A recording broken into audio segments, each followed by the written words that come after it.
फिर से बोल। हाँ, शुरू कर। दसम स्कंध श्रीमद् भागवत का हृदय स्थल है। फिर शुरू से न बोलियो। मैं डॉक्टर कविता सहाय यहाँ श्रीमद् भागवत पुराण का कुछ सामान्य परिचय प्रतीकात्मक स्वरूप के रूप में देना चाहती हूँ। दसम स्कंध श्रीमद् भागवत का हृदय स्थल है। संपूर्ण ग्रंथ भगवान का मूर्तिमान विग्रह है। उनका हृदय साक्षात प्रतिबिंब है। प्रथम और द्वितीय स्कंध को अधिकार तथा साधन स्कंध कहते हैं। ये भगवान के चरण जुगल है। तृतीय स्कंध को सर्ग और पंचम स्कंध को साधन स्कंध कहते हैं। षष्ठ स्कंध को षोडश स्कंध या भागवत की जांग है। सप्तम को उर्ती स्कंध कहा जाता है जो भगवान की दाहिनी हथेली है। और अष्टम को मनवंतर कथा स्कंद तथा नवम को ईशानुकंपा स्कंद कहते हैं। नवम ईशान दोनों ही भगवान के स्तन है। दसम निरोध स्कंद है और एकादश जो है मुक्ति स्कंद है। द्वादश स्कंद को आश्रय स्कंद कहा जाता है। ये क्रमशः भगवान के मस्तक और बाईं हथेली हैं।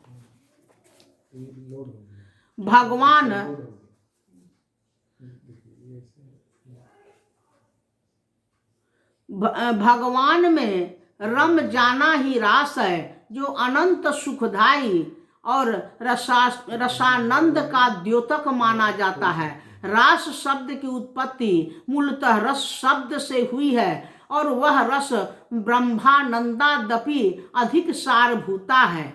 चीरहरण लीला का आश्रय भगवान में समर्पण से है जो वैधि भक्ति। यहाँ वैधि भक्ति से तात्पर्य है ऐसी भक्ति से है जिस पर वह वैधि भक्ति जो रागात्मिका भक्ति में परिणत हो जाए, वही भक्ति पूर्ण भक्ति तत्व के रूप में अनुप्राणित होती है।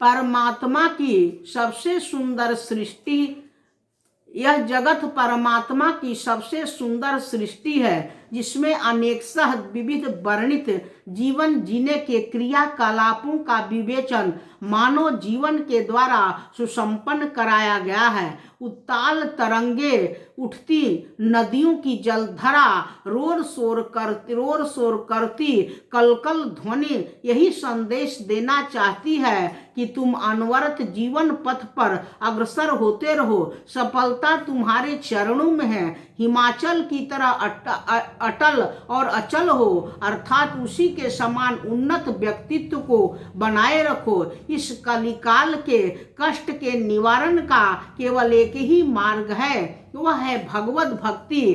केवल भगवान नाम स्मरण मात्र से मनुष्य अपने जीवन को सुदृढ़ बना सकता है। अन्यथा भगवान से जितना नैकट स्थापित किया जाए उतना ही जीवन पुष्पित पल्लवित होता है। भगवत भक्ति से बढ़कर दूसरा कोई आश्रय नहीं है। अपने लिखल दो भैया।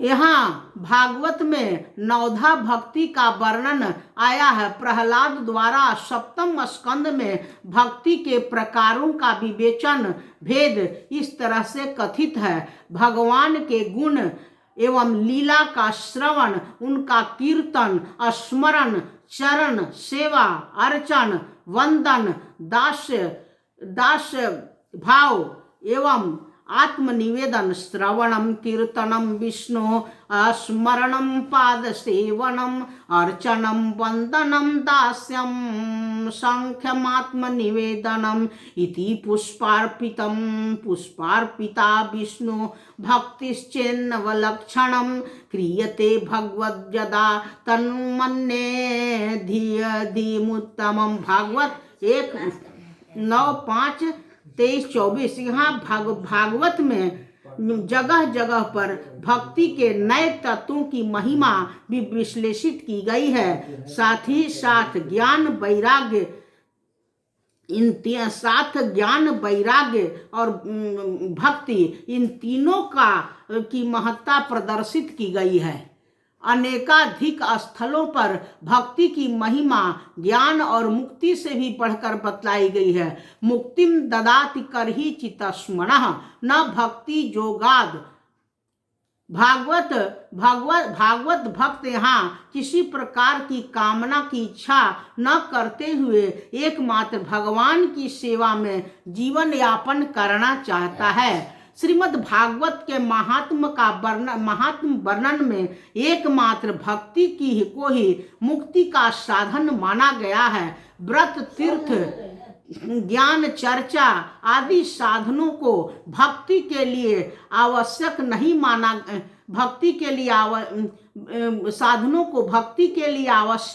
माना गया है। महात्मा 2:18-20 एकादश स्कंद में भगवान ने उद्धव से पूछा कि भगवान ने उद्धव के पूजन की 3 विधियां का कथन किया है, वैदिक, तांत्रिक और मिश्रित। जो निष्काम भाव से मेरी पूजा करता है उसे मेरी भक्ति जोग अवश्य ही प्राप्त हो जाती है। उसी निरपेक्ष भक्ति के कारण भक्त मुझे प्राप्त करता है। मामेव नैरपेक्षेण भक्तिं भोगेन विन्दति भक्ति जोगम चलेत एवं न पूज्येत माम। 11:22-24 यहाँ भक्ति के 4 तत्व प्रकार बतलाए गए हैं, सात्वकी, राजसी, तामसी और निर्गुण। यहाँ भक्ति के जितने स्वरूप का निरूपण किया गया है उनका उल्लेख स्थान स्थान पर किया गया है। नवधा भक्ति को यहाँ वैधि भक्ति का साधन बतलाया गया है। निष्काम वैधि भक्ति की ही रागात्मिका भक्ति है। यहाँ नवधा भक्ति के 3 प्रकार बतलाए गए हैं। श्रवण, कीर्तन और स्मरण ही वस्तुतः श्रद्धा विश्वास भक्ति का सहायक सिद्ध होता है। पाद सेवन, अर्चन, वंदन को वैधि भक्ति का विशेष अंग माना गया है। दास, सख्य, साख्य और आत्मनिवेदन को भाव विषयक साधन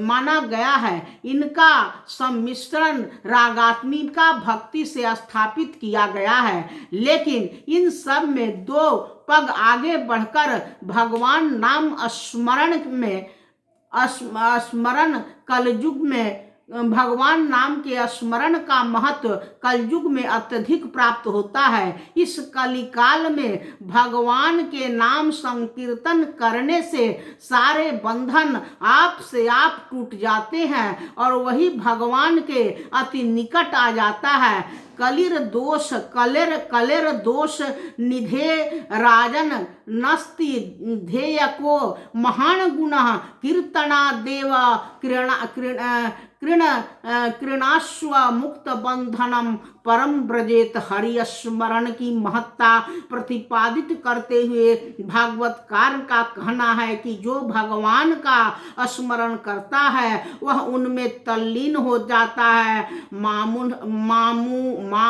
मामनु स्मरश्चित्तम मयैव प्रब्लीयते। 11:14-2 बोल दे वृंदावन बिहारी लाल की, माँ राधिका की जय। अगर मेरा वीडियो आप लोगों को अच्छा लगे तो इसे लाइक एवं सब्सक्राइब करना न भूलें। जय माता रानी।